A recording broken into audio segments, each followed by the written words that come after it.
సహవాసాన్ని బట్టి దేవునికి వందనాలు చెల్లిస్తుంటున్నాం. దేవుడు మనలను దీవించి మన జీవితాల్లో ఇంకొక ఆదివారాన్ని దయచేసినందుకు దేవునికి వందనాలు. మరి గతించిన సంవత్సరం అంతా సంఘము నా కొరకు ప్రార్థన చేసి పాస్టర్ గారు నాతో లేనప్పుడు many people have prayed for me, many people have helped me, many people have showed their respect and love towards me. దేవుడు వారిని దీవించి ఆశీర్వదించునుగాక. మీ యొక్క ప్రార్థనలు, మీ యొక్క అనురాగం, మీరు నా జీవితంలో మీరు ఒక పార్ట్ లేకున్నట్టే, if church would not have been there with me, సంఘము నాతో లేకపోయి ఉండింటే మరి ఈ దినాలలో నేను ఇలా నిలబడి మీ ముందు దేవుని కొరకు నిలబడేవాడిని కానేమో అనిపిస్తుంది. నిన్నటి దినం నా కుటుంబం మేమంతా కలుసుకొని అమ్మగారి విషయం కొంచెం ఆలోచిస్తూ ఉంటుండగా, పాప, నేను, బాబు ముగ్గురము ఆన్లైన్ వచ్చి మేము మాట్లాడుకుంటూ ఉంటుండగా my son has asked me one question. నా కొడుకు కెనడాలో పాస్టర్గా ఉన్నాడు. వాడు నన్ను ఒక ప్రశ్న వేశాడు. పాపా, what do you think about the last 1 year? పోయిన సంవత్సరం నీ ప్రయాణము ఎలా జరిగింది? మమ్మీ లేదు కదా పాపా నీ దగ్గర, mummy is not there with you for the last 1 year. ఒక సంవత్సర కాలం అమ్మ నీ దగ్గర లేదు కదా పాపా, ఎలా ఉన్నింది నీ ప్రయాణము అని వాడు నన్ను అడిగాడు. అడిగినప్పుడు నేను చెప్పాను, it is hard for me to understand she doesn't there. ఆమె లేదన్న ఒక సైడు బాధ ఉందిరా, because there are some things which a wife only can do. క్రీస్తున్న అన్నిటికన్నా ముఖ్యం, పాస్టర్ గారు నా కొరకు ప్రార్థించే ఒక తల్లిగా ఉండేది. నేను ఎప్పుడు నిలబడినా, నేను సంఘంలో ఎప్పుడు నిలబడినా, రైట్ ఫ్రమ్ 2004 నుంచి నేను చాలా సంఘాలలో ప్రసంగాలు చేశాను. నేను ఎప్పుడు ఎక్కడికి వెళ్ళినా నా భార్యను నాతో పాటు వెంట పెట్టుకొని వెళ్ళేవాడిని. ఎందుకంటే I use to request her. నేను పుల్పిట్ దగ్గర నిలబడి వాక్యము చెప్పేంత సమయం నీవు మనసులో నా వాక్యము వినొద్దు, నువ్వు దేవునికి ప్రార్థన చేస్తుండవు. అయ్యా, నీ వాక్యం ఎవరితో మాట్లాడుతుందో. మరి పాస్టర్ గారు సాటర్డే నేను ఎప్పుడైనా కొంచెం సమయం తీసుకొని కొంచెం రెస్ట్ తీసుకుందాం అనుకున్నా, బైబిల్ నా ముందు లేకుండా, నేను వాక్యం చదవకుండా, నేను సంఘంలో వాక్యం చెప్పడానికి ప్రిపేర్ కాకపోయినా వెంటనే నా దగ్గరికి వచ్చేది. She use to tell me, రేపు ఆదివారం మర్చిపోయావా, నీ వాక్యం కాదు, నీ టాలెంట్ పనికిరాదు, దేవుని సహాయం నీకు కావాలని చెప్పేది. Nowadays I miss her, హానెస్ట్గా చెప్తున్నా, I miss her somebody. And many a times నేను సంఘంలో చెప్పా, మంచి ప్రసంగం చేసిన తర్వాత నాకు చాలా తృప్తిగా ఉంటుంది, దేవుని వాక్యం బాగా చెప్పానని. పాస్టర్ మన ఇంటికి కారులో తీసుకొని వెళ్ళేటప్పుడు I used to ask her, Vasu, నేను ఆమెను వసు అని పిలిచేదాన్ని, Vasu, how many marks you will give to my message? నా ప్రసంగానికి ఎన్ని మార్కులు ఇస్తామంటే, నేను 10కి 10 ఇస్తుంది అనుకుంటే, ఆమె నా ముఖం మీద చూసి నా ముఖం మీద చూసి ఉంటుంది, ఐఎమ్ గివింగ్ యూ 4 marks. 10కి నీకు 4 మార్కులే ఇస్తానట్టు. ఏంటి అంత కష్టపడ్డా, అంత బాగా చెప్పా నేనన్నా. అప్పుడు ఆమె అంటుంది, you deserve only 4 because you did not do it for God.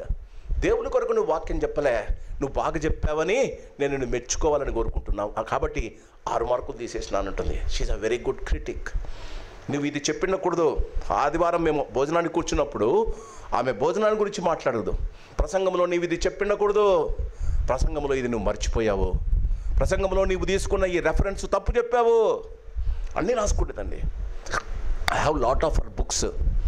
ఆమె బుక్స్ చాలా ఉన్నాయి. నా ప్రసంగాల మీద క్రిటిసిజం ఎక్కువ ఉంది, అది నన్ను చాలా ప్రోత్సహించేదే. I miss her. మరి దేవుడు ఆమెను తన యొక్క చేతులలో ఉంచుకున్నాడు. సమాధి కట్టుతున్నాం, ఇంకా కంప్లీట్ కాలేదు, రేపు 15th అయిపోతుందని అనుకుంటున్నాం. మరి దయచేసి అమ్మగారిని ప్రేమించిన వారందరూ 19వ తారీఖు, ఇంకోసారి చెప్తున్నా, 19వ తారీఖు please come. God will make us to understand how good a life can be. ఒక జీవితాన్ని ఎంత సంతోషంగా గడపవచ్చో మీ పాస్టర్ గారి జీవితమే సాక్ష్యం. How even in the difficult days.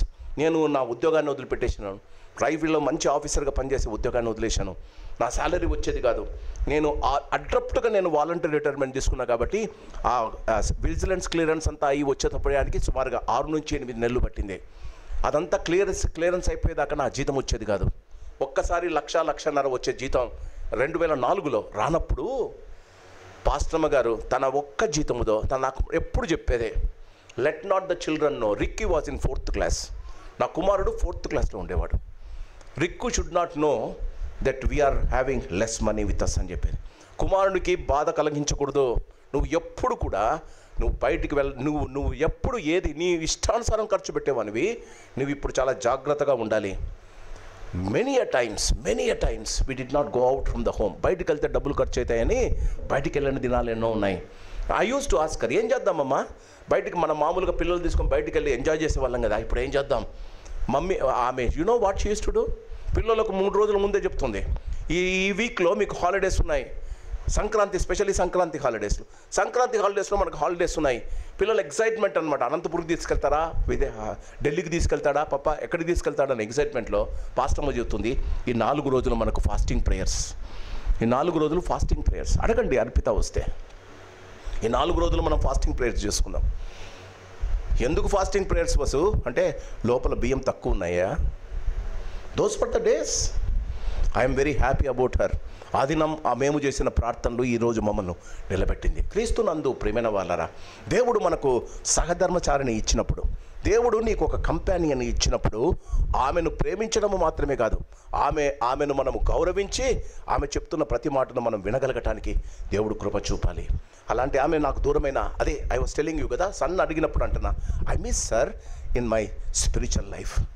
నా యొక్క విశ్వాస జీవితంలో నేను ఆమెను మిస్ అవుతున్నా అని చెప్పా. క్రీస్తునందు ప్రియమైన అయినా సంఘము నాకు తోడుగా ఉన్నారు, సంఘము నా కొరకు ప్రార్థన చేశారు, సంఘమును నన్ను ప్రేమించారు. ఈ యొక్క క్లిష్టమైన పరిస్థితుల్లో తిరిగి నేను నిలదొక్కుకోవటానికి దేవుడు మనకు కృప చూపాడు. దేవుడు మనను దీవించి ఆశీర్వదించును కాక. ఇండియా పాకిస్తాన్తో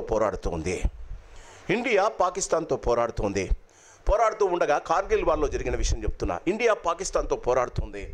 ఆ పోరాడుతూ ఉండగా ఉన్నట్టుండి పాకిస్తాన్ వారు ఒక రేంజ్ నుంచి అటాక్ చేయడం, ఇండియన్ ఆర్మీని అటాక్ చేయడం ప్రారంభించినప్పుడు ఒక 3 నెలల క్రితమే ఆ యొక్క కార్గిల్ వార్లోకి చేరిన ఒక యవ్వనస్తుడు భయంకరమైన ఆ యొక్క వారు చేసిన అటాక్లో భయంకరంగా ఆ పిల్లోడు గాయపడ్డాడు, కింద పడే సమయానికి కొంచెం సీనియర్గా ఉన్న ఒక సోల్జరు ఆయనను చూసి వాళ్ళ కమాండర్కు చెప్పాడట, సార్ ఈయన ఈ కుమారుడు మొన్ననే వచ్చాడు సార్, 3 months బ్యాక్ వచ్చాడు, మనం ఇక్కడ వదిలి వెళ్తే ఈ చలికి చచ్చిపోతాడు సార్ అంటే ఆయన అన్నాడంట, come on, it's my order, you must go move on. వాడిని చూసుకుంటూ ఉంటే నిన్ను చంపేస్తారు, నువ్వు ముందుకెళ్ళు అని అన్నాడట. అంత లోపలికి ఆయన వేరే వాళ్ళని చూశాడు, వేరే సోల్జర్స్ను చూసి, జరిగిన విషయం చెప్తున్నా, వేరే సోల్జర్స్ను చూశాడట. వేరే సోల్జర్స్ని చూసి, పాపమయ్యా మొన్ననే వచ్చాడు, మనకి తెలియని కూడా తెలీదు, ఎక్కడ మనకు ఫస్ట్ ఎయిడ్ క్యాంప్ ఎక్కడ ఉందో కూడా మనకి తెలియదయ్యా, వాడు ఎలా వెళ్తాడయ్యా అని అడిగితే మిగిలిన వాళ్ళు అన్నారంట, ఇంత భయంకరమైన చలిలో నీవు ఇంకొకరిని మోసుకొని వెళ్తూ ఉంటే నీవు ఆ కార్గిల్ వార్లో నువ్వు తప్పకుండా నువ్వు కూడా చచ్చిపోతావు అన్నాడట. ఒక 10 అడుగులు వేశాడు, తిరిగి వచ్చి ఆ యవనస్తుడు చూసినప్పుడు భయంకరంగా ఆయనకు వెనకల తొడ మీద తగిలిందట, నడవలేకపోతున్నాడు, బ్లడ్ గారిపోతుంది. తన దగ్గర ఉన్న ఒక షర్టును చించేసి ఆ కుమారునికి ఆ కాలునకు గాయానికి కట్టి ఆయన భుజం మీద వేసుకొని లెఫ్ట్ హ్యాండ్తో రైఫిల్ని పట్టుకొని ఆయన నడవడం ప్రారంభించేశాడు. ఒక 2 కిలోమీటర్లో భయంకరమైన చలిలో నడుచుకుంటూ వెళ్తూ ఉంటే, ఎవడైతే ఆయనను వదిలిపెట్టాయా, వాడిని చూస్తే నువ్వు చచ్చిపోతావు, నీ మీద బాంబులు వేస్తారని అన్నాడో వాడు ఐస్గా మారి అక్కడ చచ్చిపోయాడట. వానికి కూడా దెబ్బ తగిలింది. తనను వద్దు, వానికి సహాయం చేయొద్దు అన్నవాడు పడి చచ్చిపోయాడట. ఆయన అలానే వాడిని వేసుకొని చాలా కష్టపడుతూ వెళ్తూ ఉంటే అక్కడక్కడ తనను వదిలి ముందు వెళ్ళిపోయిన వారు ఐసు గడ్డల మాదిరి మారి అక్కడ పడి చచ్చిపోయారట. ఈయన వాడిని మోసుకొని 5 కిలోమీటర్లు, తన శరీరానికి కూడా గాయాలయ్యాయి, వాడిని మోసుకొని వాడు కాన్షియస్లో లేడట ఆ పిల్లవాడు. వాడిని మింద వేసుకొని అదే భయంకరమైన చలిలో ఆయన గసబోస్తూ ఆయన ఫస్ట్ ఎయిడ్ దగ్గరికి వెళ్ళి ఫెయింట్ అయిపోయాడట. డాక్టర్లు చూశారు, ఇండియన్ డాక్టర్స్ వాళ్ళని చూసుకొని లోపల తీసుకొని వెళ్ళారు, వారికి కావలసిన చికిత్స చేశారు. ఒక వారం రోజులకు కోలుకున్న తర్వాత ఈయన ఎవడైతే మోసుకొని వచ్చాడో వాడు ఆ యవన పిల్లోని దగ్గరికి పోయి అంటాడంట, థ్యాంక్ యూ వెరీ మచ్. గాయపడి చచ్చిపోతాడో అనుకున్న 3 నెలల క్రితం వచ్చిన ఆ యవనస్తుని దగ్గరికి వెళ్ళి మోసుకొని వచ్చిన సీనియర్ సోల్జర్ అంటాడంట, young man, thank you very much. ఇతను మోసుకొని వచ్చాడు, అతనికి థ్యాంక్స్ చెప్తున్నాడు. వాడు అర్థం కాకుండా ఆయన ముఖం వైపు చూశాడంట, సార్ యూ క్యారీడ్ మీ, అయ్యా నీవు నన్ను మోసుకొని వచ్చావు, నీవు మోసుకొని రాకపోయినట్టు నేను ఎప్పుడో చచ్చిపోయినవాడిని. నీవు మోసుకొని వచ్చి నిన్ను ఇద్దరిని నువ్వు బతికిచ్చావయ్యా, నీకు నేను థ్యాంక్స్ చెప్పాలి. అప్పుడు సీనియర్ సోల్జర్ అన్నాడంట, నీవు గాయపడకుండా ఉండినట్టే నేను అందరి మాదిరి నేను కూడా యుద్ధానికి వెళ్ళి ఉండేవాడిని, అందరి మాదిరి నేను ఐసులో చచ్చిపోయి ఉండేవాడిని. నిన్ను నా భుజాల మీద వేసుకొని, గాయపడిన అన్కాన్షియస్గా ఉన్న నిన్ను నా భుజాల మీద వేసుకొని నేను చెమటలు కక్కుతూ నిన్ను నేను మోసుకుంటూ రావడం వల్ల నీ శరీరానికి నా శరీరానికి జరిగిన ఆ రప్చర్ వల్ల నా శరీరములో వేడి పుట్టింది. అంత భయంకరమైన -50 ఉన్న ప్రాంతంలో నీ శరీరము నా శరీరాన్ని రాసుకోండి. నీది అన్కాన్షియస్ బాడీ, నాది కాన్షియస్ బాడీ. మన ఇద్దరం రాపిడి వల్ల మనము ఇద్దరము బతికిపోయాం. ఆయనను గూర్చి పట్టించుకోకుండా తప్పించుకొని వారి జీవితాలు బాగు చేసుకుందాం అనుకున్న చాలామంది గడ్డలుగా కట్టి చనిపోయారట. ఐఎమ్ నాట్ టాకింగ్, నేను మీకు స్టోరీ చెప్పడం లేదండి, జరిగిన విషయం చెప్తున్నా. క్రీస్తునందు ప్రియమైన వాళ్ళరా, చాలామంది వారి జీవితాలలో వారి ప్రయాణాలు వారు సంపూర్ణంగా వారి కొరకు మాత్రమే చేసుకోవడానికి ఇష్టపడతారండి. they wanted to care about somebody. ఇంకొకరి గురించి ఆలోచించరు, ఇంకొకరికి కనీసం సహాయం చేయడానికి కూడా వారికి ఎలాంటి ఆలోచన రాదండి. they say it is for me, ఇది నా జీవితం, ఇది నేను నా ఇష్టం వచ్చినట్లు బతుకుతాను, ఇది నా కష్టార్జితం, నేను ఇష్టం వచ్చినట్టు అనుభవిస్తాను, ఇది నా జీవితానికి నేను ఒక గమ్యము పెట్టుకున్నాను. చాలామంది ఆ ఇతరుల సోల్జర్స్ వలె వారి మధ్యలో వారి జీవిత గమ్యాన్ని చేరుకోలేకపోతున్నారు. అందుకే యేసు ప్రభుల వారు ఒక మాట అన్నాడు, ఎవడైతే తన తండ్రిని తన భార్యను తన సమస్తాన్ని విసర్జించి నన్ను వెంబడిస్తాడో, ఎవడైనాను నన్ను వెంబడించడం వల్ల తన్ను తాను ఉపేక్షించుకొని తన సిలువను మోసుకొని నన్ను వెంబడించాలి. పితరుల ప్రయాణాలను గురించి మనం ఆలోచిస్తున్నాం. పోయిన ఆదివారం నేను మీకు చెప్పాను, ఈ 4 ఆదివారాలు మరి ఆది కాండములో ఉన్న పితరులు 4 ఉన్నారండి. పితరులు, మొదటివాడు అబ్రహాము, రెండవ వాడు ఇస్సాకు, మూడవ వాడు యాకోబు, 4వ వాడు యోసేపు. ఈ నలుగురు జీవితాలను గురించి మనం ఆలోచించాం. వారి ప్రయాణాలు మన ప్రయాణాలు ఎలా ఉన్నాయో మనం ఒకసారి బేరీజు వేసుకోవాలి. ఒకసారి దేవుడు వారికి చెప్పినప్పుడు వారు దేవుని మాటను పెడచెవిన పెట్టారు. అబ్రహాం కూడా పెడచెవిన పెట్టాడు. వారి జీవితంలో దేవుని మాటలకు కావలసిన ప్రాధాన్యత వాళ్ళు ఇవ్వలేదు. వారి జీవితంలో పోవద్దు అన్న చోటికి వెళ్ళారు, భయంకరమైన పరిమాణాలను ఎదురు చూశారు. మన జీవితాల్లో దేవుని ఆ దినాలలో దేవుడు వారితో మాట్లాడాడు, వారి దగ్గర బైబుల్ లేదు. ఈ దినాల్లో దేవుడు మనతో మాట్లాడడం లేదు, కానీ వాక్యము ద్వారా మనతో మాట్లాడుతున్నాడు. నీవు చదవడానికి నీకు ఓపిక లేదని వాక్యం తెలిసిన వారు నాలాంటి పాస్టర్లో వాక్యాన్ని విశదీకరించి మీకు చెప్తూ ఉన్నారు. Many will think that the word is not for me. చెప్పబడుతున్న వాక్యము నాకు కాదని తప్పించుకునే వాళ్ళు చాలామంది ఉన్నారు. చెప్పబడిన వాక్యంలో ఒక్కడైనా ఆ వాక్యం యొక్క పారమార్థిక సత్యం తెలుసుకొని తన జీవితాలను బాగు చేసుకుంటే, వారి జీవితాలలో ఇంకొకరిని గురించి ఆలోచించగలిగిన గమనములోనికి వారు వస్తే, ఇంకొకరిని గురించి ఆలోచిద్దామన్న ఆలోచన వారికి తగిలితే నీ జీవితము ధన్యమవుతుంది. We're not going on our journey just for our self. మన ప్రయాణాలు కేవలం మన కొరకు మాత్రమే కాదండి. మన ప్రయాణాలు మనల్ని ప్రేమించి ప్రాణము పెట్టిన యేసును కనపరచడానికి మనం వెళ్ళాలి. మన ప్రయాణాలలో యేసును కనపరచాలి. ఉదయకాలం 92వ కీర్తనను చదువుకున్నాం. విశ్వాసి యొక్క గమ్యాన్ని గురించి ఆలోచించాం. అందులో మొట్టమొదటి మాట, యెహోవాను స్తుతించుట మంచిది. It is good to thank God. మన జీవితాలలో క్రీస్తునందు ప్రియమైన వాళ్ళరా, మన ప్రయాణం ఎలా ఉండాలి? పోయిన ఆదివారం క్రీస్తునందు ప్రియమైన వాళ్ళరా, మన జీవితంలో అబ్రహాము యొక్క ప్రయాణం గమనించాం. అబ్రహాము తన ప్రయాణములో చాలా విషయాలలో అబ్రహాము తన జీవితంలో చాలా కష్టాలు పడ్డాడు. అబ్రహాము తన జీవితంలో కొన్ని తప్పులు కూడా చేశాడు. అబ్రహాము క్రీస్తునందు ప్రియమైన వాళ్ళ ఒక్కసారి మనము ఫ్రెషప్ చేసుకుందాం. అబ్రహాము వాళ్ళ నాన్న తెరహు ఊరు అనే ఊరిలో ఉండేవాడు. ఊరు నుండి దేవుడు వారికి కనిపించి కనానుకు వెళ్ళమని చెప్తాడు. కనాను అంటే దేవుని యొక్క పట్టణం. ఆ ఊరు నుంచి వారు ప్రయాణమై క్రీస్తునందు ప్రియమైన వాళ్ళరా వారు హారానుకు చేరుతారు. వాళ్ళ నాన్న తెరహు అబ్రహాము, లోతు అబ్రహాము భార్య. ఆదికాండంలో ఉంది. వారు హారానుకు వస్తారు. హారాను అంటే వీధి కొంప అని చెప్పా.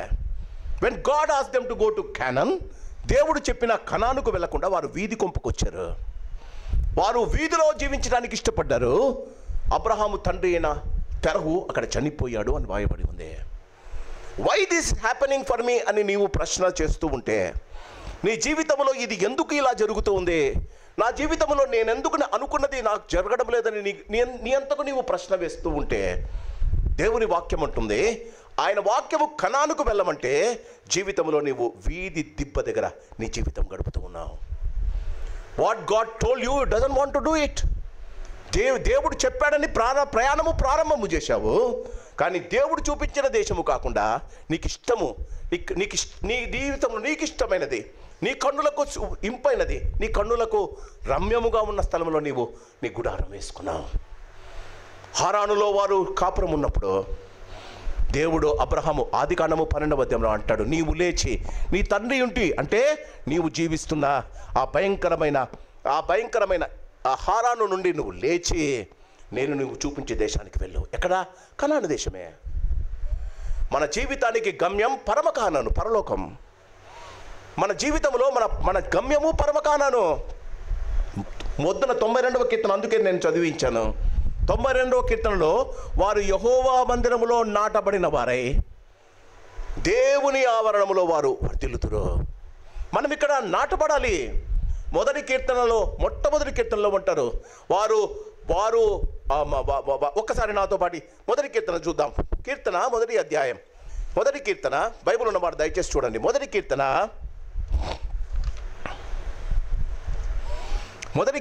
3వ వచనం.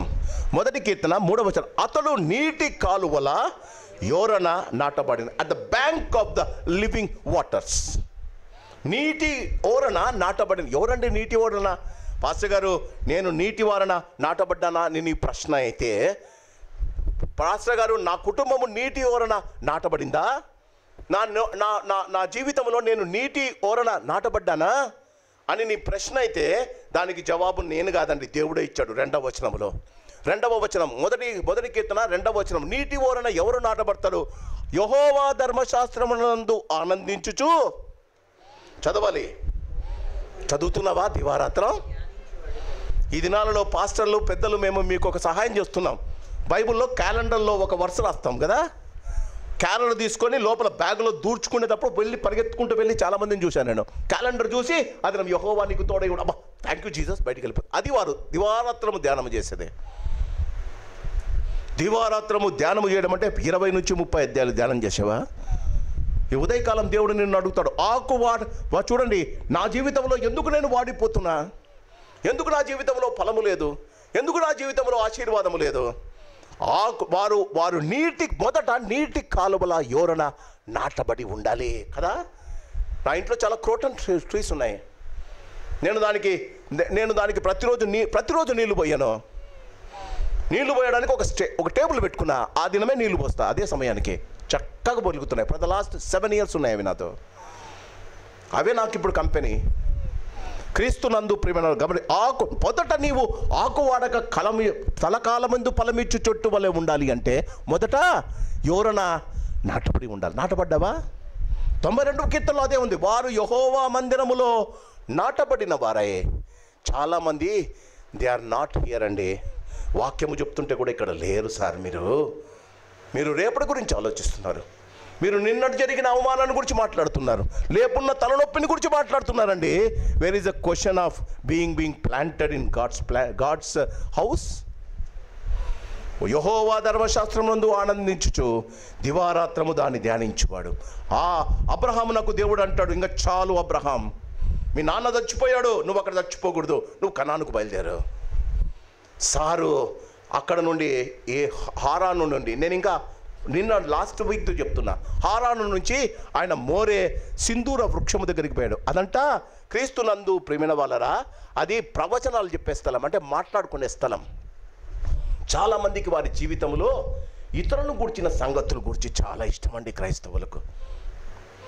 సంఘములో అయితే పాస్టర్ని గురించి ఎవడన్నా మాట్లాడుతుంటే అబ్బా ఏం చెవులు కోసుకుంటారండి, పాపం ఇరిగిపోతాయి ఇట్లా చెవులు లాగి కదా. పాస్టర్ని గురించి ఎవరైనా మాట్లాడుతుంటే ఎంత సంతోషమో, ఎంత బాగా వింటారో. అది మంచి మాటలు కాదు. ఏం మాటలమ్మా చెప్పాలి? ఏం మాటలమ్మా? చెడ్డ మాటలు.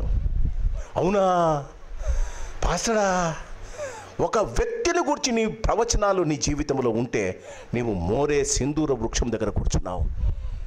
అదే వ్యక్తి నీ జీవితంలో యేసు అయింటే, యేసును గురించి మాట్లాడుతుంటే అక్కడ ఎంతసేపు ఉంటావు మనము? అదే ఇక్కడే బాగా చెప్తున్నా, అదే ఇక్కడే ఒక ఫిలిం యాక్టర్ని గురించి, ఫిలిం యాక్టర్ని తెచ్చుకొని నేను ఇక్కడ కూర్చోబెట్టింటే, ఒక ఫిలిం యాక్టర్ని తెచ్చి నేను ఇక్కడ కూర్చోబెట్టి నేను ప్రసంగం చేస్తుంటే మీ కళ్ళంతా ఆయన మీదే ఉంటాయి కదా. రాజులకు రాజు, ప్రభులకు ప్రభుని గురించి మాట్లాడుతుంటే మనకి ఇష్టం లేదమ్మా. మోరే ఆయన హారాను నుంచి మోరే దగ్గరికి వెళ్ళాడు. క్రీస్తు నందు ప్రేమైన వాళ్ళరా, అక్కడ ఉండడానికి దేవుడు ఇష్టపడలే. నువ్వు వెళ్ళాలి అంటాడు. ఆ మోరే నుండి బేతేలు దేవుని మందిరానికి చేరుకున్నాడు. అక్కడ పోయిన బేతేలు ఆయన అంటాడు, ఇది నా మందిరమయ్యా, బేతేలు నా మందిరమయ్యా. అక్కడ దేవునికి ఒక బలిపీఠం కట్టేసి ప్రార్థన చేసేసాడు. అయిపోయింది అనుకుని ఇంకా ముందుకు వెళ్ళాడు. దేవుడు అంటాడు, నువ్వు ఇక్కడ ఉండయా. ముందుకు వెళ్ళాడు. ఎక్కడికి వెళ్ళాడు? హాయికి వెళ్ళాడు. పాడు దిబ్బ. హాయి అంటే పాడు దిబ్బ. హాయికి వెళ్ళాడు. క్రీస్తు నందు ప్రియమైన వాళ్ళరా, హాయి నుంచి దేవుడు అన్నాడు, నువ్వు హాయికి వచ్చావు, నేను ఆ దేశంలో కరువు రప్పిస్తాను, నువ్వు రిటర్న్ రావాలా. మనోడు రిటర్న్ రాలేదండి. హాయి నుంచి లోకమైన ఐగుప్తుకు పోయాడు. ఐగుప్తులో ఇంకా లోకంలో ఉంటే ఏమండి? ఈ లోకంలో ఉన్నదంతయు చెప్పండి, శరీరాశ, నేత్రాశ, జీవపు డంబం. లోకంలో అడుగు పెట్టాడు. శరీరాశ అయిన శారమ్మను చూశాడు. అమ్మా నువ్వు చాలా అందగత్తవే, నిన్ను చూసి ఎవరైనా రాజు నిన్ను చూస్తే నిన్ను భార్యగా తీసుకుపోతే నన్ను చంపేస్తారే, నాకు ఒక సాయం చేస్తావా? లోకం, శరీరాశ, బతకాలన్న ఆశ. అమ్మంటుంది, నన్ను ఏం చేయమంటావయ్యా? అయ్యా నువ్వు యజమానివయ్యా, నన్ను ఏం చేయమంటావు? ఈయన అంటాడు, నువ్వు నా చెల్లివని చెప్పి, నువ్వు నా చెల్లివి, నేను నీకు అన్నని చెప్పి. లోకం. చాలామంది దేవుడు చూపించిన కనాను నుండి లోకానికి వెళ్ళారు. మళ్ళా అంటారు, ఎందుకు నా జీవితం ఇలా? లోకానికి వెళ్ళాడు, శారాను తీసుకున్నాడు. ఐగుప్తు రాజైన ఫరో ఆయనకు కావలసినంత బహుమానాలు, దాసీలు ఇచ్చాడు. ఆ దాసీలతో పాటు హాగరు కూడా వచ్చింది. ఐగుప్తు యొక్క కన్యక హాగరు. ఆయన ఐగుప్తుకు వెళ్ళకుండానంటే ఆలోచించండి. మన జీవితాలలో మన ప్రయాణమే మన జీవితం ఈరోజు ఉండటానికి కారణమమ్మ. ఈ దినం తిరిగి ఆయన ఐగుప్తు నుండి దేవుడు కోప్పడితే ఐగుప్తు రాజు అంటాడు, తరిమి వేశాడట. బేతేలుకు వచ్చి కూర్చున్నాడు. బేతేలు నుంచి ఆయన బెహర్షబా ప్రమాణం చేసి, దేవుడు బెహర్షబా ఇస్తానని చెప్పాడు. ప్రమాణం చేసిన స్థలానికి వచ్చాడు. ఈ ఉదయకాలం ఆయన కుమారుడైన ఇస్సాకు యొక్క జీవితం గమనిద్దాం. నీ జీవితంలో సంతోషంగా, సమాధానంగా, సంతృప్తిగా జీవించాలంటే బాగా గమనించండి. పోయిన ఆదివారము చెప్పా, మీ జీవితాల్లో మీరు గమనించండి. అబ్రహాము 175 సంవత్సరాలు బతికాడు. ఆదికాండము 25 చూడాల్సిన పనిలే. ఆదికాండము 25వ అధ్యాయము 7వ వచనం. అబ్రహాము 175 సంవత్సరాలు బతికాడు. ఆదికాండము 25వ అధ్యాయము 7వ వచనం. ఇస్సాకు 180 సంవత్సరాలు బతికాడు. ఆదికాండము 35వ అధ్యాయము 28వ వచనం. యాకోబు 147 సంవత్సరాలు బతికాడు. ఆదికాండము 47:28. యోసేపు 110 సంవత్సరాలు బతికాడు. 50. ఆదికాండము 50:26. ఎందుకు చెప్తున్నాను అంటే, ఈ పితరులు నలుగురులో ఇస్సాకు 180 సంవత్సరాలు బతికాడు. వాళ్ళ నాన్న 175 సంవత్సరాలు బతికాడు. వారి కుమారుడు ఇస్సాకు కుమారుడైన యాకోబు 147 సంవత్సరాలు బతికాడు. ఎవరు ఎక్కువ బతికారండి? ఇస్సాకు బతికాడు. క్రీస్తు నందు ప్రియమైన వాళ్ళరా, ఇస్సాకు అంటే నవ్వు కుమారుడు. ఈ ఉదయకాలం ఎందుకు బతకగలిగాడు ఇస్సాకు తన జీవితంలో? వాళ్ళ నాన్న కన్నా ఎక్కువ రోజులు. నీ జీవితంలో మీ నాన్న కన్నా, క్షమించండి నన్ను, మీ నాన్న కన్నా మీరు ఎక్కువ బతకాలనుకుంటున్నారా? మీ నాన్నకన్నా మీరు ఆశీర్వాదం కలిగి బతకాలనుకుంటున్నారా? మీ నాన్నకన్నా మీరు నూరంతల ఆశీర్వాదం పొందాలని ఇష్టపడుతున్నారా? ఒక్కసారి ఇస్సాకు ప్రయాణాన్ని జ్ఞాపకం పెట్టుకోండి. అబ్రహాము 175, ఇస్సాకు 180, యాకోబు 147. ఎందుకు తగ్గిందమ్మా? వచ్చే ఆదివారం రండి. యాకోబు ప్రయాణం ఎందుకు తగ్గిందో, నీ జీవిత యాత్రలో నీ జీవిత దినాలు ఎందుకు తగ్గుతాయో ఒకసారి వాక్య ప్రకారంగా చూద్దాం. ప్రతిరోజు దేవుని నీ జీవితంలో ఉంచుకొని ప్రయాణం చేస్తే, నీ జీవితంలో దేవుని గురించి ఆలోచించుకుంటూ నీవు ప్రయాణము చేస్తే, నీ జీవితంలో నా జీవితంలోని ప్రతి దినము ఆయన కవిలలో లిఖితములు. ఆయన ఒకవేళ నేను ఆయనకు యోగ్యుణ్ణి అయితే, నా జీవితాన్ని దేవుడు రేపటి తుంచేయాలనుకుంటే, హిజ్కియా మాదిరి నేను ఆయనకు నమ్మకస్తునిగా ఆయనను ప్రార్థన చేస్తే నా జీవితాన్ని ఆయన పొడిగిస్తాడమ్మా. నీ రోగము నిన్ను భయపెడుతుందా? రేపు చనిపోతానన్న ఆలోచనలో నువ్వు జీవిస్తున్నావా? నీ శరీరము బాగు కాదని నువ్వు జీవిస్తున్నావా? ఇస్సాకు ప్రయాణాన్ని ఒకసారి గమనిద్దాం. ఈ ఉదయకాలం నీ జీవితంలో ఉన్న ప్రతి సమస్యకు పరిష్కారం నీ ప్రయాణంలో నీవు తీసుకుంటున్న నిర్ణయాలమ్మా. Don't blame God. దేవుణ్ణి మనం తిట్టవలసిన అవసరం లేదు. నీ జీవితంలో నీవు తీసుకున్న తీర్మానాలు, నీవు చేస్తున్న ప్రయాణం, నీవు చేస్తున్న పనులు నీ జీవిత దినాలను గమనంలోనికి తీసుకుంటుందమ్మా.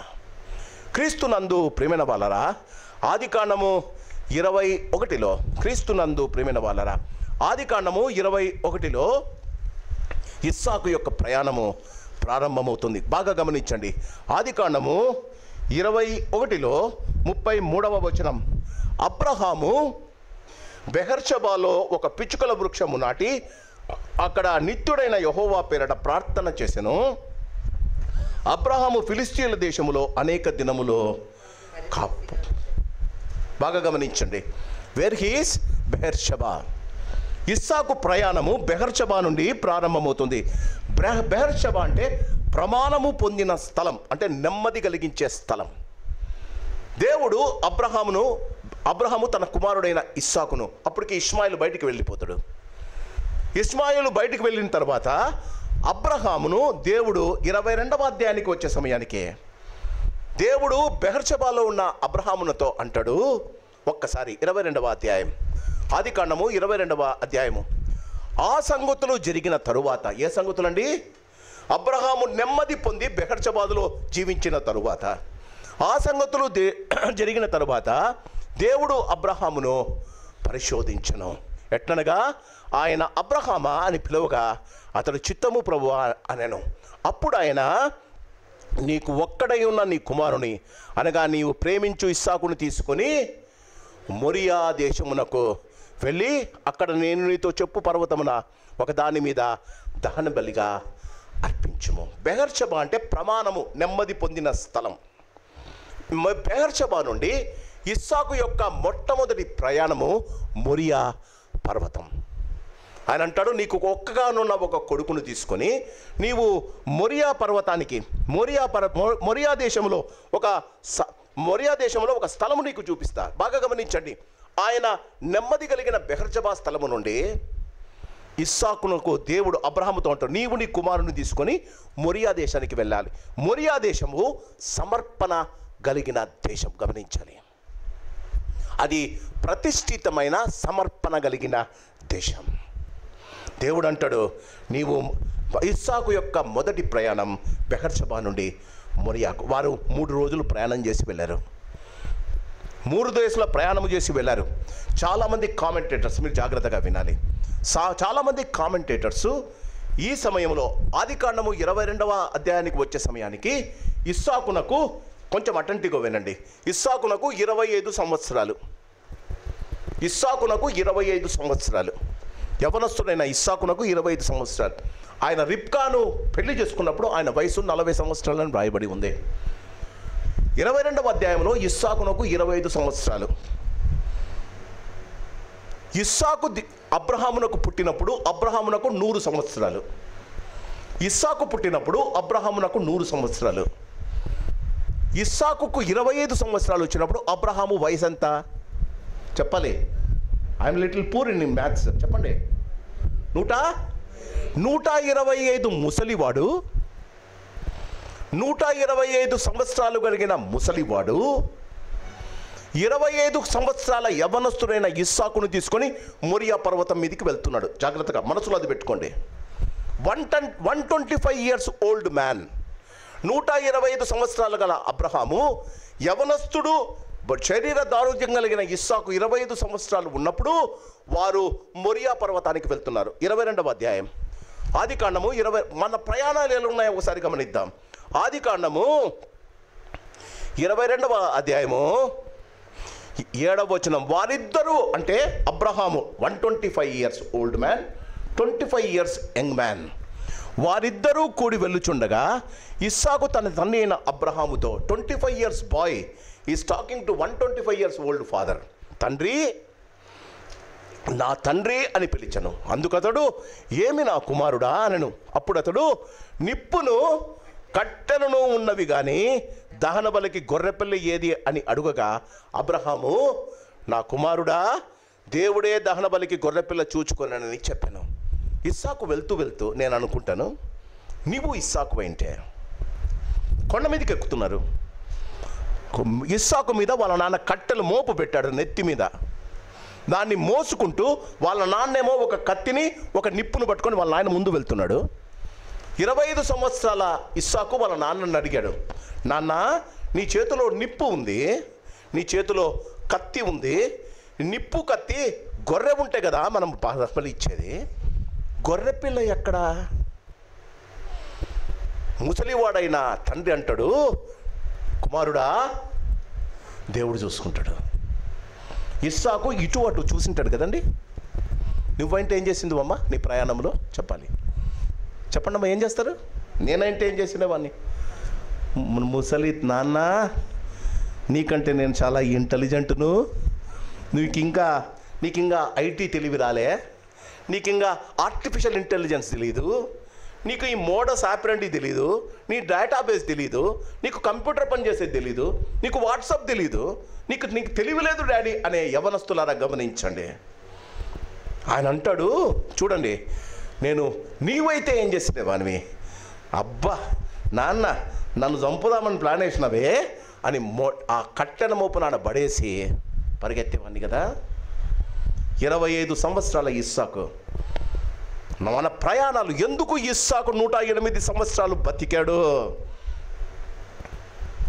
ఇస్సాకు నెక్స్ట్ వర్స్ చూద్దాం. 22 ఆదికాండము 22వ అధ్యాయము. క్రీస్తునందు ప్రియమైన వాళ్ళారా 9వ వచనం.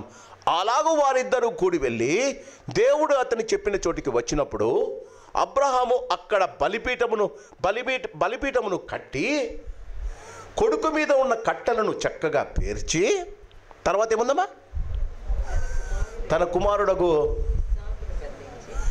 25 సంవత్సరాలు కలిగిన వాడు 125 సంవత్సరాల డాడీ కట్టేసి చంపడానికి రెడీ అవుతుంటే నువ్వేం చేస్తావమ్మా? చెప్పాలి.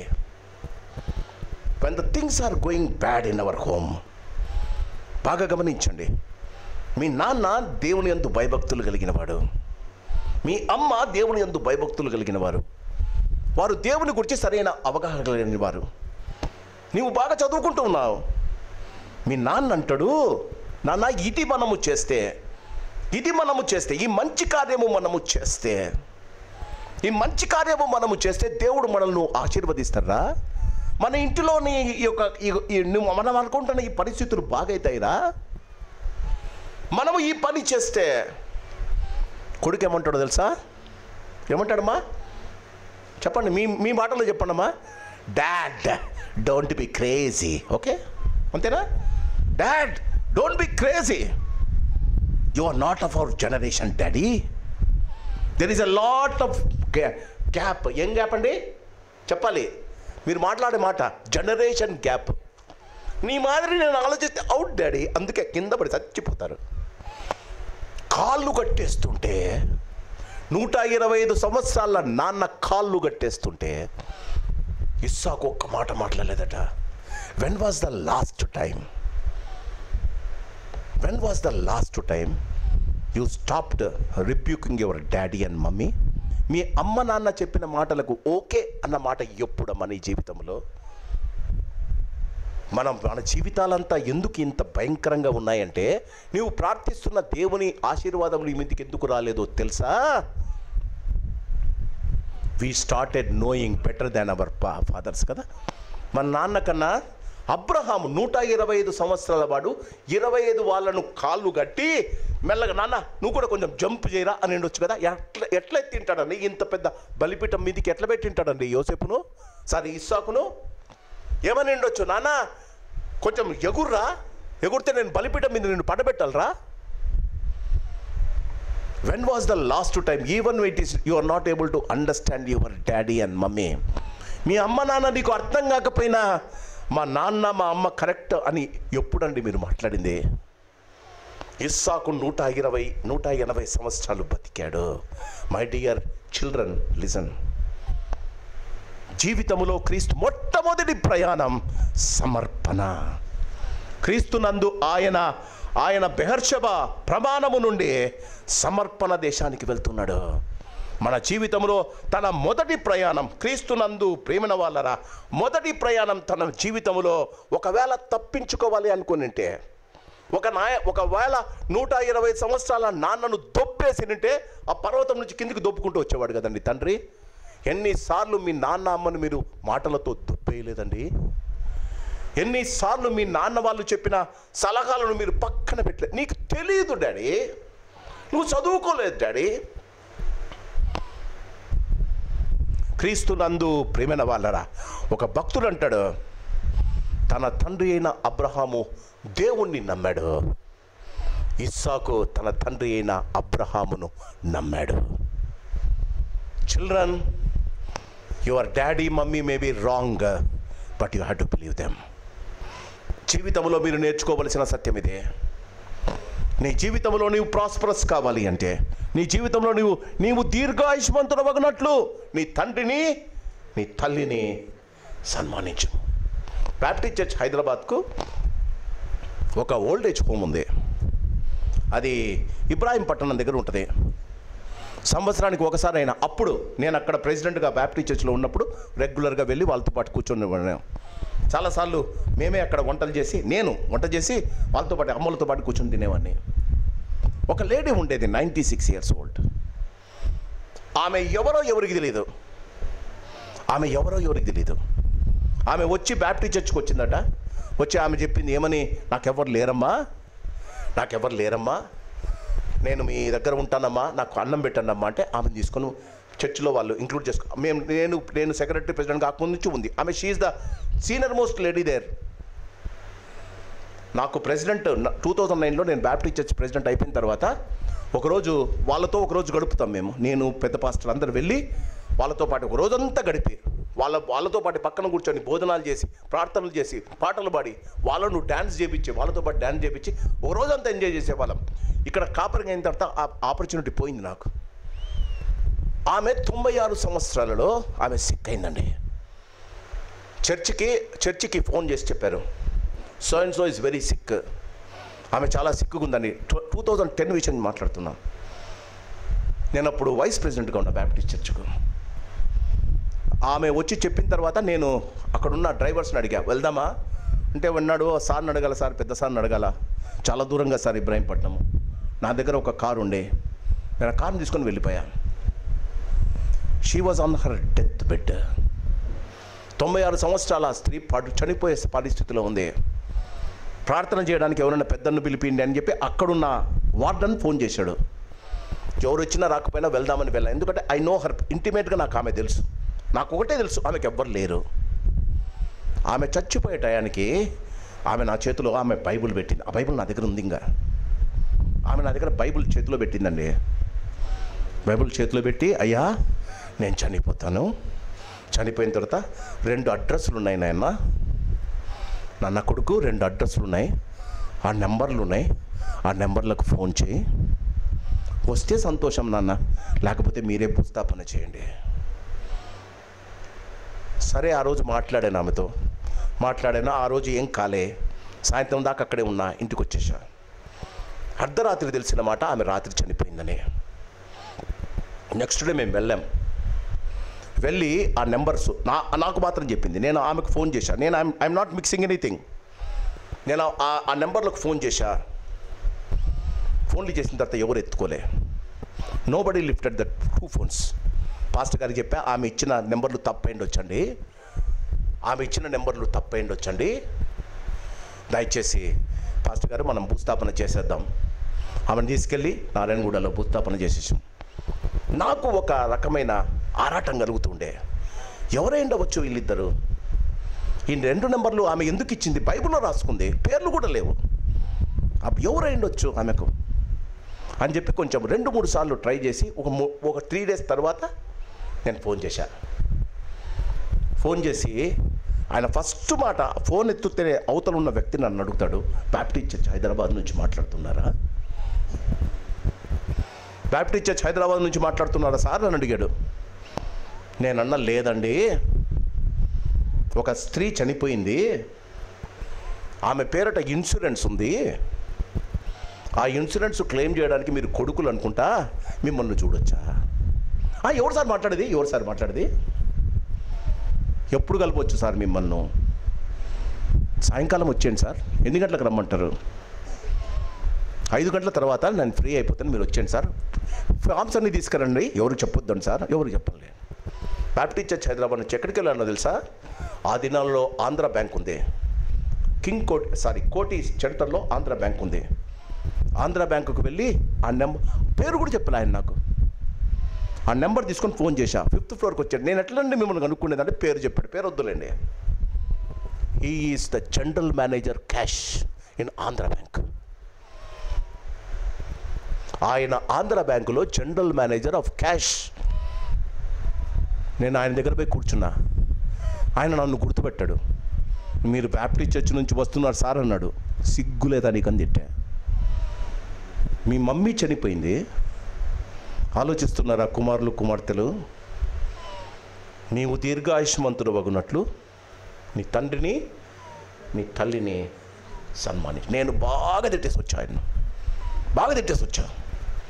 తర్వాత ఏమైందో తెలీదు, ఒక 3 సంవత్సరాలకు సార్కు హార్ట్ అటాక్తో చనిపోయాడు. Still he was general manager cash. What did he get? ఒకటి లోకమంతా సంపాదించుకొని తన ప్రాణము పోగొట్టుకుంటే వానికి ఏం లాభం? ఇస్సాకు ప్రయాణం నెమ్మది స్థలము నుండి దేవుడు చూపించే సమర్పణ దేశానికి వచ్చాడండి. మొరియా పర్వతం మీద, బాగా గమనించండి, మొరియా పర్వతం మీద దేవుడు అబ్రహాము యొక్క మనస్సును బట్టి, అబ్రహాము తన కొడుకును బలి ఇవ్వడానికి వచ్చిన దేవుడి కొరకు ఇవ్వడానికి వెళ్ళాడని అందరూ మాట్లాడతారండి. నేనంటాను, ఇస్సాకు యొక్క విధేయత దేవుడు ఆయనను చంపకుండా చేశాడండి. క్రీస్తునందు ప్రియమైన వాళ్ళరా, మొదటి సమూయేలు గ్రంథంలో మనం గమనిస్తే, మొదటి సమూయేలు గ్రంథం 15వ అధ్యాయం, ఒకసారి బైబిల్ ఉన్నవారు కనుక్కోండి. మొదటి సమూయేలు గ్రంథం. ఎందుకు ఆనాడు దేవుడు ఇస్సాకును చంపలేదు? ఎందుకు ఒక బలి పశువుగా ఒక పొట్టేలను చూపించి ఆ పొట్టేలను దేవుడు బలివ్వమని కోరాడు? క్రీస్తునందు ప్రియమైన వాళ్ళరా, జాగ్రత్తగా వినాలి. ఎందుకు దేవుడు ఆ దినం ఆయనను మొరియా దేశంలో ఇస్సాకు మీద కత్తి పడకుండా చేశాడు? మొదటి సమూయేలు గ్రంథం 15వ అధ్యాయం, మొదటి సమూయేలు గ్రంథం 15వ అధ్యాయము 22వ వచనం, 236వ పేజీ, 22. అందుకు సమూయేలు, తాను సెలవిచ్చిన ఆజ్ఞను ఒకడు గైకొనుట వలన యెహోవా సంతోషించున్నట్లు ఒకడు దహన బలులను అర్పించుట వలన ఆయన సంతోషించునా? ఆలోచించుము. బలులు అర్పించుట కంటే ఆజ్ఞను గైకొనుటయో, పొట్టేళ్ల క్రొవ్వు అర్పించుట కంటే మాట వినుటయో శ్రేష్టము కదా. 1,00,000 రూపాయలు ఇస్తున్నారా దేవునికి? 2 లక్షలు ఇస్తున్నారా? కాదమ్మా. దేవుని మాటను మీరు ఎంత వింటున్నారు? ఆనాడు ఇస్సాకును ఎందుకు దేవుడు తప్పించాడు అంటే, పొట్టేళ్లను అర్పించడం కంటే మాట వినుట శ్రేష్టమట. దేవుని మాట వినడం. క్రీస్తునందు బెహర్షెబా సమృద్ధి కలిగిన స్థలం, నెమ్మది కలిగిన స్థలం. మొరియా సమర్పణ కలిగిన స్థలం. క్రీస్తునందు ప్రియమైన వాళ్ళరా, ఆ ఇస్సాకు తన జీవితంలో మొట్టమొదట నేర్చుకున్నది దేవునికి సమర్పించుకొని తల్లిదండ్రులను గౌరవించాలి. నీ ప్రయాణములో ఇప్పటిదాకా ఒడిదుడుకులు ఉంటే, నీ ప్రయాణములో నీవు ఇప్పటికే యాక్సిడెంట్లు జరిగి ఉంటే, నీవు అనుకుంటున్న ప్రయాణము సుఖముగా సౌఖ్యముగా కాకుండా ఉంటే, you are not at the place called Moriah. క్రీస్తునందు ప్రేమైన వాళ్ళరా, తన జీవితంలో ఆయన దేవుని ద్వారా మొరియాలో ఆయన ఇస్సాకు నేర్చుకున్నది. క్రీస్తునందు దేవుని మాట వినడం, గైకొనడం మొరియా ప్రయాణములో నీకు నేర్పిస్తాడు దేవుడు. చాలామంది వారి జీవితాలలో దేవుని మాట వినకుండా సమర్పించడం ఏందో మర్చిపోతున్నారమ్మా. ఇప్పుడు బెహర్షబా నుండి ఆయన మొరియాకు వచ్చాడు, తిరిగి బెహర్షబాకి వెళ్ళిపోయాడు. క్రీస్తునందు ప్రేమైన వాళ్ళరా, బాగా గమనించండి. ఆదికాండము 22వ ఇస్సాకు ఆదికాండము 26వ అధ్యాయం 24వ అధ్యాయం ఆదికాండము 22వ అధ్యాయంలో ఆయన మొరియా దేశానికి వచ్చాడు. మొరియా నుంచి ఎక్కడికి వెళ్ళాడో గమనిద్దాం. క్రీస్తునందు ప్రేమైన వాళ్ళరా, ఆదికాండము 24వ అధ్యాయము 62వ వచనం. ఇస్సాకు, ఆదికాండము 24వ అధ్యాయము 62వ వచనం. ఇస్సాకు బెహర్ లహోయి రోయి మార్గమున వచ్చి దక్షిణ దేశమందు కాపురం ఉండెను. ఎక్కడి నుంచి ఎక్కడికి వచ్చాడండి? బెహర్షబా నెమ్మది స్థలం. రెండవది ఇప్పుడే చెప్పా, మొరియా దేశం సమర్పణ స్థలం. దేవునికి సమర్పించుకుంటే దేవుడు ఎలా ఆశీర్వదిస్తాడు? నీ ప్రాణాన్ని రక్షిస్తాడమ్మా, నీ జీవితాన్ని పొడిగిస్తాడమ్మా. మొరియా దేశము నుండి ఆయన బేర్ లహోయి రోయి. క్రీస్తునందు ప్రేమైన వాళ్ళరా, ఒక్కసారి బేర్ లహోయి రోయి అంటే ఏంటో ఒకసారి గమనిద్దాం. క్రీస్తునందు ప్రేమైన వాళ్ళరా, ఆదికాండము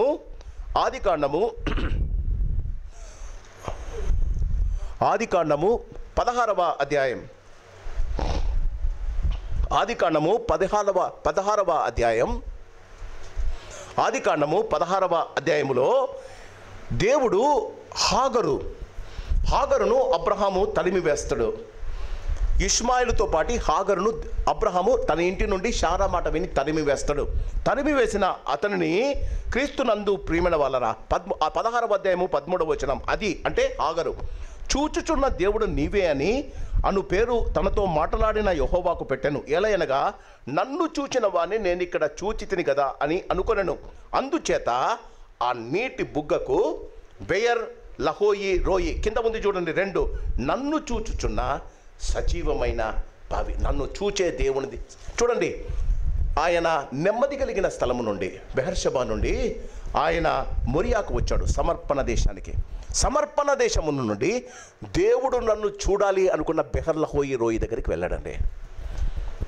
if you know that God is watching you every day, నీ జీవితంలో సమర్పణ చేసుకున్నవాడు జీవితంలో దేవుడు నన్ను చూస్తాడన్న భయముతో జీవిస్తాడు.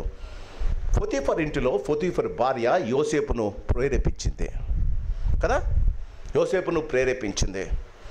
యోసేపు పొతీఫర్ భార్యతో ఒక మాట అంటాడమ్మా, ఈ ఇంటిలో ఉన్నదానికంతా మీ ఆయన పొతీఫర్ గారు నన్ను అధికారినిగా చేశాడు, కానీ నీవు ఆమె భార్యవు, నీవు ఆయన భార్యవు, నీవు నన్ను ప్రేరేపిస్తున్నావు. కానీ నీవు ఒకటి తెలుసుకో, నన్ను చూస్తున్న దేవుని ఎదుట నేను ఎలా తప్పు చేస్తాను. ఆలోచించండి, మన జీవితంలో మన ప్రయాణములో ప్రతినిత్యము దేవుడు చూస్తున్నాడన్న గమనములోనికి నీవు ఉన్నావా? ఇస్సాకు ఎందుకు 180 సంవత్సరాలు బతికాడు? మొదట సురక్షితమైన నెమ్మది కలిగిన దేశం బెహర్షబా, అక్కడ నుండి ఆయన హారాను, క్రీస్తునందు ప్రియమైన వాళ్ళ ఆయన మొరియా దేశానికి వచ్చాడు. సమర్పణ స్థలం బెహర్షబా దేశంలో నెమ్మది కలుగుతుందని నేర్చుకున్నాడు. తన జీవితం మొరియా దేశంలో దేవునికి సమర్పించుకోవడం నేర్చుకున్నాడు.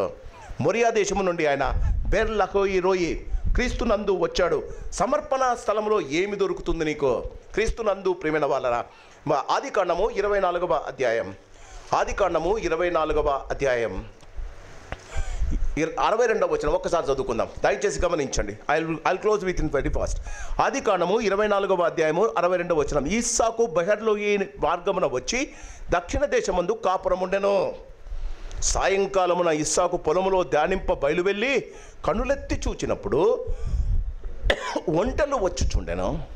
రిబ్కా కన్నులెత్తి ఇస్సాకును చూచి ఒంటల మీద నుండి దిగి, మనలను ఎదుర్కొనుటకు పొలంలో నడుచున్న ఈ మనుషుడెవరని దాసుని అడగగా ఇతడు నా యజమానుడని చెప్పాను. గనుక ఆమె ముసుగు వేసుకొనెను. అప్పుడు ఆ దాసుడు తాను చేసిన కార్యములను ఇస్సాకుతో వివరించి చెప్పెను. ఇస్సాకు తన తల్లి అయిన షారా గుడారములోనికి ఆమెను తీసుకుపోయాను. అట్లు అతడు రిబ్కాను పరిగ్రహింపగా ఆమె అతనికి భార్య అయ్యను. జాగ్రత్తగా వినండి. అతడు ఆమెను ప్రేమించను. అప్పుడు ఇస్సాకు తన తల్లి విషయమై దుఃఖన నివారణ పొందెను. నీ ప్రయాణములో, నీ జీవితంలో వచ్చే దుఃఖానికి నివారణ కావాలి. ఎక్కడ దొరుకుతుందమ్మా? బెల్లహోయి రోయే. జీవితంలో మనం ఇష్టానుసారం జీవిస్తాం. దేవుడు చూస్తున్నాడు అన్న గమనంలో మనకు ఎప్పుడు ఉండదండి. మన జీవితాల్లో మనము చేయాలనుకున్నది చేస్తాం, మనము తినాలనుకున్నది తింటాం, మనం ఆలోచించవలసింది ఆలోచిస్తాం, మనం చూడాలనుకున్నది చూస్తాం. కానీ నిన్ను దేవుడు గమనిస్తున్నాడని ఇస్సాకులాగా నువ్వు జీవిస్తే, వాళ్ళమ్మ చచ్చిపోయింది షారమ్మ, ఏడుస్తూ ఉన్నాడు. వాక్యం అంటుంది రిబ్కా ఆయనను ఆదరించి ఆయనకున్న దుఃఖాన్ని పోగొట్టిందంట. ఈ ఉదయకాలం నీ జీవితంలో నీవు గమనించాలి. బెహర్షబా నుండి ఆయన మొరియా దేశానికి వచ్చాడు. మొరియా దేశాన్ని నుంచి బెర్లహోయిరోయికి వెళ్ళాడు. నన్ను చూస్తున్న దేవుడు అని జాగ్రత్తగా జీవించాడు. క్రీస్తునందు ప్రేమైన వాళ్ళరా, సమర్పణ దేశం బాగా గమనించండి. ఆయనకు బెహర్షబాలో నెమ్మది దొరికిందే. ఆయన మొరియాలో సమర్పణ నేర్చుకున్నాడు. ఆయన బెహర్లహోయిలో ఆయన దుఃఖ నివారణ, తనకున్న దుఃఖాన్ని మొత్తం నివారణ చేసుకొని చక్కని రిబ్కా భార్యగా దొరికింది. బెర్లహోయిలో ఏం చేస్తున్నాడు? బెర్లహోయిలో ఏం ఈయన ధనవంతుడని, ఒకడే కొడుకు, కావలసినంత వంటలు ఉన్నాయి, కావలసినంత ధనము ధాన్యము ఉంది. ఈయన ఏం చేస్తున్నాడు? ఒక్కసారి ఆదికాండము 24వ అధ్యాయము 63వ వచనం జాగ్రత్తగా క్రైస్తవులు మీరు గమనించాలి. సాయంకాలమున ఇస్సాకు పొలములో బైబుల్ స్టడీ చేస్తున్నాడండి ఒక్కడు. మన జీవితాల్లో బైబుల్ స్టడీ అంటే ఎంత లైట్ కదా. బైబులా మళ్ళా దానికి స్టడీ కూడానా? అవునా? జీవితంలో ఇస్సాకులా నువ్వు జీవించాలి అంటే ఆయన పొలములో ధ్యానించడానికి వెళ్ళడమా. అందుకే రిబ్కా దొరికింది. జీవితంలో నువ్వు చేస్తున్న ప్రార్థన ఎందుకు దొరకడం లేదో తెలుసా? మనకు ధ్యానం లేదమ్మా. మన జీవితంలో దేవుడన్నా, దేవుడు మాట అన్నా మనకి ఇష్టమే లేదమ్మా. తల్లిదండ్రులన్నా, పెద్దలన్నా మనకు గౌరవమే లేదమ్మా. క్రీస్తునందు ప్రేమైన వాళ్ళరా, జాగ్రత్తగా గమనిద్దాం. ఇలాంటి వారు కూడా తప్పు చేస్తారా? ఇలాంటి వారు కూడా ఏదైనా వారి జీవితంలో తప్పు చేస్తారా? క్రీస్తునందు 26వ అధ్యాయానికి వద్దాం. అబ్రహాము దినములలో 26వ అధ్యాయము 1వ వచనం. అబ్రహాము దినములలో వచ్చిన మొదటి కరువు గాక మరి ఒక కరువు వచ్చును. దేవుడు మనల్ని పరిశోధిస్తాడు. దేవుడు మన జీవితాల్లో కష్టాలు పెడతాడు. జాగ్రత్తగా గమనించండి.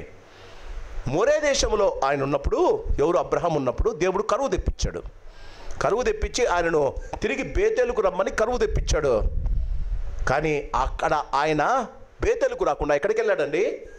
ఐగుప్తుకు వెళ్ళాడు. ఇప్పుడు ఇస్సాకు జీవితంలో కూడా కరువు వచ్చింది. ఎక్కడికి వెళ్ళాలండి? జైసాబాబ్ వైసబేట. అవునా? మన జీవితాలు మన ఆయన చేసినాడు సార్, నేను కూడా చూస్తాను సార్ అంటారు చాలామంది. జాగ్రత్త అమ్మా, ఇది ప్రైమ్ మినిస్టర్, ప్రెసిడెంట్, మినిస్టర్ల హోదా కాదు. దేవుని యందు భయభక్తులు కలిగిన వారికి. బాగా గమనించండి. తను తండ్రి చేసిన తప్పు తను చేయకుండా ఉండి తన ఇంటికి ఇంకొక హాగరు రాకూడదని దేవుడే ఆయనను జాగ్రత్త పడ్డాడండి. ఎందుకు? బెహర్లయిలో దేవుణ్ణి ధ్యానిస్తున్నాడు. నీ జీవితంలో నువ్వు తప్పు అడుగు వేయకుండా, నీ జీవితంలో నువ్వు పొరపాటు చేయకుండా, నీ జీవితంలో దేవుని యొక్క కృపను నువ్వు పొందాలంటే నువ్వు గమనించు. బెహర్లయిలో నువ్వు దేవుని ధ్యానిస్తూ ఉంటే దేవుడు అంటాడు, నేనైతే కరువు తెప్పించా, కానీ నీకు ఒక కండిషన్ పెడుతున్నా. ఏమంటాడో తెలుసా? చూడండి 26వ అధ్యాయం 2వ వచనం. అక్కడ యెహోవా అతనికి ప్రత్యక్షమై, నీవు ఐగుప్తులోనికి వెళ్ళక నేను నీతో చెప్పు దేశంలో నివసించుమా.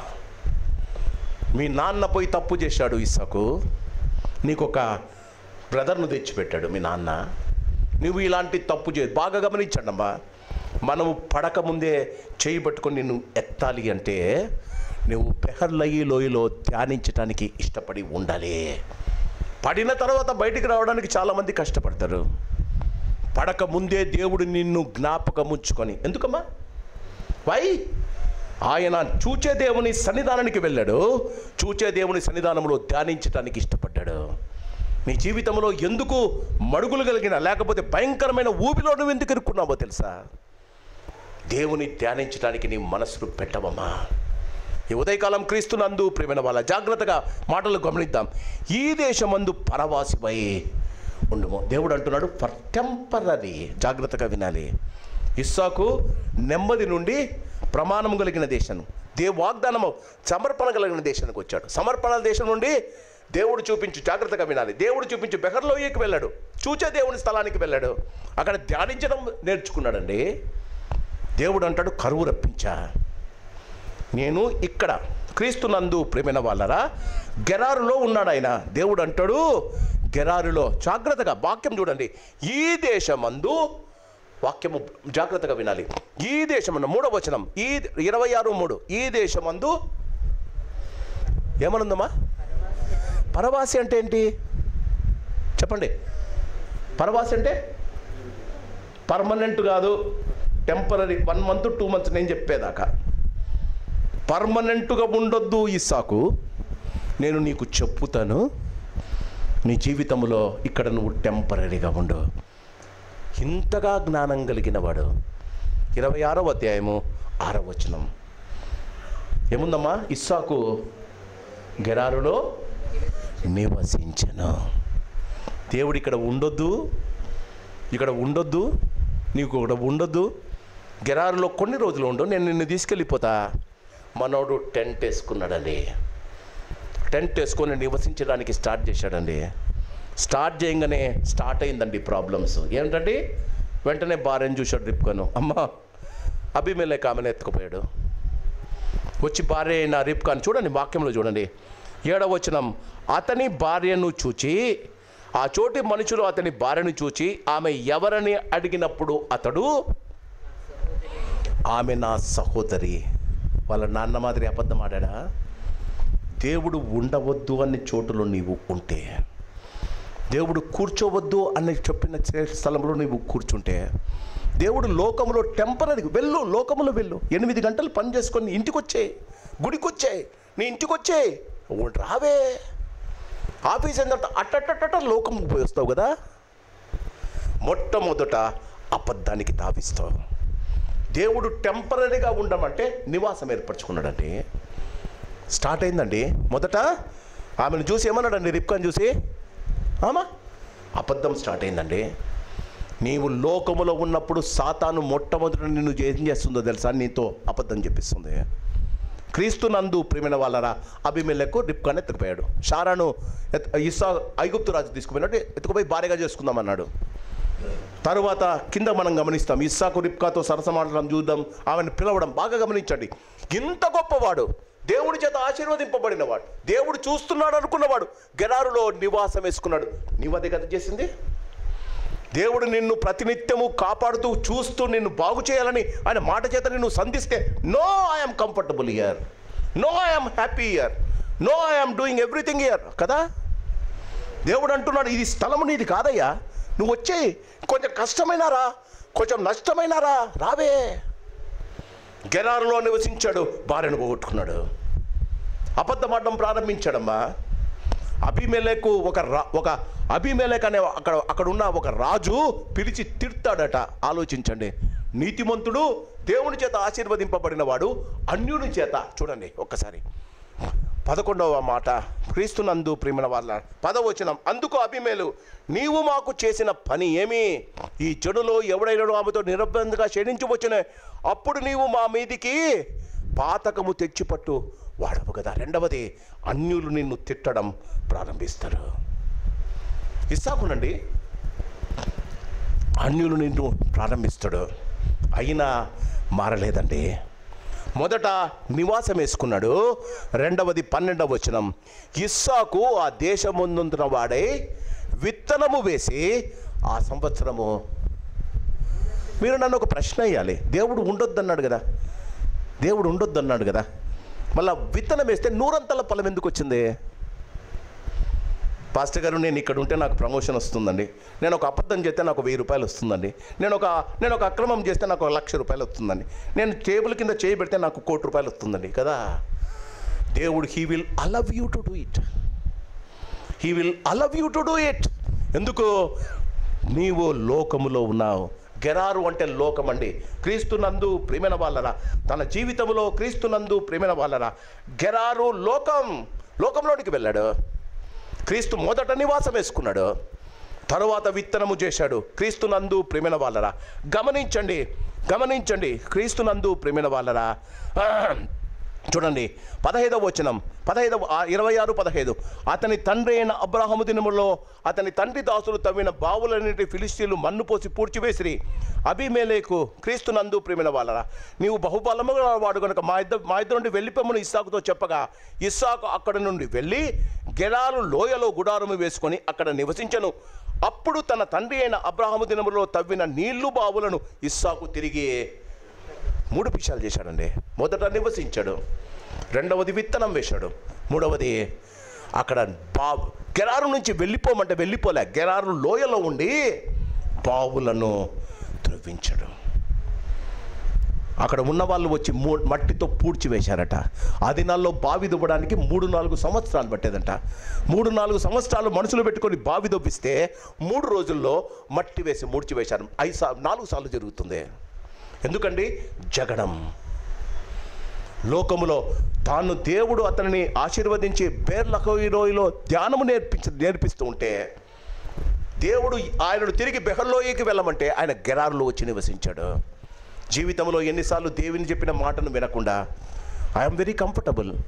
నా జీవితంలో నేను కష్టపడి చదువుతున్నా పాస్టర్ గారు, నాకు 1,00,000 రూపాయలు, మా బాస్ అన్యాయం చేస్తే నాకేందండి, నాకైతే 1,00,000 రూపాయలు జీవితం ఇస్తున్నాడు. అవునా? 100 ఫలము పొందాడు, కానీ జగడమైతే పోలేదండి. క్రీస్తునందు ప్రియమైన వాళ్ళరా, జాగ్రత్తగా భయంకరమైన పరిస్థితుల్లో ఇస్సాకు జీవిస్తున్నాడండి. క్రీస్తునందు ప్రియమైన వాళ్ళరా, అంత మాత్రమే కాదు, జాగ్రత్తగా గమనించండి. 26వ అధ్యాయము 35వ వచనం, 34వ వచనం. ఏశావు 40 సంవత్సరం గలవాడై హిత్యుడైన బెరియా కుమార్తెయగు మహూదీతును హిత్యులలో ఎలోము కుమార్తెయగు బాషెబతును పెళ్లి చేసుకొనెను. వీరు ఇస్సాకునకు రిబ్కా విక్కును ఇంట్లో పెద్ద కొడుకు వెళ్ళి వాళ్ళ నాన్నకు చెప్పకుండా ఇద్దరిని పెళ్లి చేసుకున్నాడు. అమ్మో, మీ ఇంట్లో కూడా అదే జరుగుతుందేమో, జాగ్రత్త. చెప్పకుండా పెద్ద కొడుకు ఏశావు వెళ్ళి పెళ్లి చేసుకున్నాడు. కోడలను ఇద్దరిని ఇంటికి తెచ్చాడు. వాక్యం అంటుంది, ఇస్సాకునకును రిబ్కాకును మనోవేదన కలుగజేశాడు. క్రీస్తునందు ప్రియమైన వాళ్ళరా, మన జీవితాలలో గమనించాలి. ఆయన ఇంత జరిగిన తర్వాత క్రీస్తునందు ప్రియమైన వాళ్ళరా, ఆయన భయంకరమైన పరిస్థితిలో జీవించినప్పుడు ఆయన తన జీవితంలో దేవుని యొక్క పరిశుద్ధమైన సన్నిధానంలో ఉన్నాడో లేదో గమనించుకోలేదండి. ఆయన తన జీవితంలో ఎలాగైనా తిరిగి దేవుని దగ్గరికి రావాలి అని క్రీస్తునందు ప్రియమైన వాళ్ళరా ఆయన తీర్మానం చేసుకున్నాడు. ఒక్కసారి ఇస్సాకు గెరారులో ఉండి 26వ అధ్యాయము 23వ వచనం, అక్కడ నుండి అతడు బెహర్షబాకు వెళ్ళాడు. తిరిగి ప్లేస్ నెమ్మది కలిగిన పట్టణం బెహర్షబాకు వచ్చాడండి. తన జీవితంలో తప్పు తెలుసుకున్నాడు, మనోవేదన ఉండకూడదు అనుకున్నాడు, దేవుని వదిలిపెడితే జగడం ఉంటుందని తెలుసుకున్నాడు. తిరిగి నెమ్మది కలిగిన పరిశుద్ధం. చూడండి 26వ అధ్యాయము 23వ వచనం, అక్కడ నుండి అతడు బెహర్షబాకు వెళ్ళను. క్రీస్తునందు ప్రియమైన వాళ్ళరా, బెహర్షబా తిరిగి తన జీవితంలో అతి శ్రేష్టమైన ఆశీర్వాదము ఇచ్చే దేశం. క్రీస్తునందు ప్రియమైన వాళ్ళరా, ఆయన తన జీవితంలో చివరిగా ఇస్సాకు బెహర్షబా నుండి తన తండ్రి జీవించిన స్థలానికి వెళ్ళాలని ఇష్టపడ్డాడు. ఒక్కసారి ఆదికాండము 35వ అధ్యాయం, ఆదికాండము చివరి మజిలీ బెహర్షబా నుండి ఆయన ఎక్కడికి వెళ్ళాడు? మొదట క్రీస్తునందు ప్రియమైన వాళ్ళరా, ఆయన బెహర్షబా నుండి మొరియాకు వచ్చాడు. మొరియా నుంచి బెహర్లహోయికి వెళ్ళాడు. బెహర్లహోయి నుండి ఆయన గెరారుకు వెళ్ళాడు, బాధపడ్డాడు. తిరిగి బెహర్షబాకు వచ్చాడు. బెహర్షబా నుండి తను చచ్చిపోయేటప్పుడు ఆయన ఎక్కడ చనిపోయాడండి? ఆదికాండము 35వ అధ్యాయము 27వ వచనం, అబ్రహామును ఇస్సాకును పరదేశీయుడైన మమ్రేలో కిర్యతర్బాకు తన తండ్రి అయిన ఇస్సాకును వద్దకు యాకోబు వచ్చెను. అది హెబ్రోను. హెబ్రోను అంటే సహవాస స్థలం. తన తల్లిదండ్రులు నివసించిన సహవాస స్థలానికి వచ్చాడు. అక్కడ ఇస్సాకు బ్రతికిన దినములు 180 సంవత్సరములు. ఇస్సాకు కాలము నిండిన వృద్ధుడై ప్రాణము విడిచి మృతి పొంది తన పితరుల యొద్దకు చేరాడు. ఇంకా రెండవ మాట, అతని కుమారులైన ఏషావు యాకోబులు అతనిని పాతిపెట్టిరి. ఎంత ఆశీర్వాదం అండి! ఆయన తన జీవితంలో చేసిన తప్పును ఒప్పుకొని తిరిగి వాళ్ళ నాన్న ఉన్న బెహర్షెబాకు వచ్చాడు. బెహర్షెబా నుండి వాళ్ళ నాన్న చనిపోవటానికి ఆయన హెబ్రోనులో ఒక స్థలాన్ని కొన్నాడు. ఆయన చనిపోయే ముందు హెబ్రోనులో దేవుని సహవాసానికి వచ్చి చేరాడు. అందుకే వాక్యం అంటుంది, హెబ్రోను తరువాత దేవునితో సహవాసము చేసిన తరువాత ఆయన బతికిన దినాలను దేవుడు రాసి ఉంచాడు. Now I wanted to ask you, ఈనాడు నీ ప్రయాణం ఎక్కడ ఉంది? Today where are you staying? చనిపోయే సమయానికన్నా నీవు బెహర్షెబాకు వచ్చి అక్కడ నుండి హెబ్రోనికి రాగలుగుతావా? ఆయన బెహర్షెబాలో దేవుని నమ్మడం నేర్చుకున్నాడు. ఆయన ఆ మొరియా పట్టణంలో ఆయన దేవునికి సమర్పించేది నేర్చుకున్నాడు. ఆయన బెహర్లహీలోయలో క్రీస్తునందు ప్రేమైన దేవుడు తను చూస్తున్నాడన్న భయముతో జీవించాడు. ఆయన గెరారులో దేవుని మర్చిపోయి జీవితంలో కష్టాలు అనుభవించాడు. తెలుసుకున్నవాడు తిరిగి బెహర్షెబాకు వెళ్ళాడు, నెమ్మది కలిగిన పట్టణానికి వెళ్ళాడు. తను చనిపోయే సమయానికి ఆయన హెబ్రోనులో దేవుని ప్రజల సహవాసం అండి హెబ్రోను అంటే. ఆయన హెబ్రోనుకు వచ్చాడు, అందరికన్నా ఎక్కువ జీవించాడు. ఈ ఉదయకాలం క్రీస్తు నందు ప్రేమైన వాళ్ళ ఒక చోటు నుండి ఒక చోటుకి ప్రతి విశ్వాసి ప్రయాణము చేయాలి. మనమంతా ప్రయాణం చేస్తున్నాం. We are all on our journey. మన జర్నీ చివరి మజిలీ బేతేలు అయి ఉండాలి, చివరి మజిలీ హెబ్రోను అయి ఉండాలి. నెమ్మది కలిగిన స్థలము నుండి మరి సహవాస స్థలానికి నువ్వు వెళ్ళాలి, అది హెబ్రోను. ఇస్సాకు హెబ్రోనుకు చేరాడు, అందరికన్నా ఎక్కువ జీవించాడు. ఈ ఉదయకాలం నీ ప్రయాణం ఎలా ఉంది? చాలామంది బెహర్లహీలోయ అన్న దేవుని స్థలంలో ఉన్నారు, బయటికి వెళ్ళి గెరారులో నివసిస్తున్నారు. గెరారులో ఇస్సాకు చేసిన 3 తప్పులు. అక్కడ నివసించాడు, టెంట్ వేసుకున్నాడు, అక్కడ విత్తనం జల్లాడు, 100 ఫలం పొందాడట. జీవితంలో నువ్వు లోకములో జీవిస్తూ హర్షత్ మెహతా మాదిరి 100 ఫలము పొందవచ్చుగాక, కానీ దేవుడు చూస్తున్నాడన్న గమనము నీకు లేకపోతే, నీ దగ్గర ఉన్న డబ్బు అది న్యాయముతో సంపాదించిందైతే దేవునికి స్తోత్రం, అన్యాయములో సంపాదించినమైతే జగడం ప్రారంభమవుతుందమ్మా. మొదట నివసించాడు, తర్వాత విత్తనం వేశాడు, తర్వాత బావులు తొమ్మించుకున్నాడు, అక్కడ జగడం ప్రారంభమైంది. నెమ్మది లేకుండా ఇంట్లో ఉన్న కోడళ్ళు కూడా ఆయనకు నెమ్మది లేకుండా చేశారు. He has realised and he has gone back to Beersheba. నీ జీవితంలో కష్టపడుతున్నావా? నీ జీవితంలో నెమ్మది లేకుండా ఉన్నావా? నీ జీవితం అంతా జగడమా? నీ జీవితంలో కొట్లాడుతున్నారా? నీ జీవితంలో అపజయమా? నీ జీవితంలో ప్రజల వలన నిందన? ఒకసారి గమనించు, నువ్వు గెరారులో ఉన్నావేమో. దేవుడు ఈ ఉదయకాలం నీతో నాతో అంటున్నాడు, come to me, I am Beersheba. నేను నీకు నెమ్మది కలగలు చేస్తున్నా. వాక్యం ఉంటుంది, ప్రయాసపడి భారము మోసుకున్న సమస్తమైన వారులారా నా దగ్గరికి రండి. ఏమిస్తాడంటమ్మా? నేను మీకు విశ్రాంతి కలగజే. నెమ్మది కావాలమ్మా మనకు. బెహర్షెబాలో నీ దేవుడు ఉన్నాడు, ఆయన నీకు నెమ్మది కలగజేస్తాడు.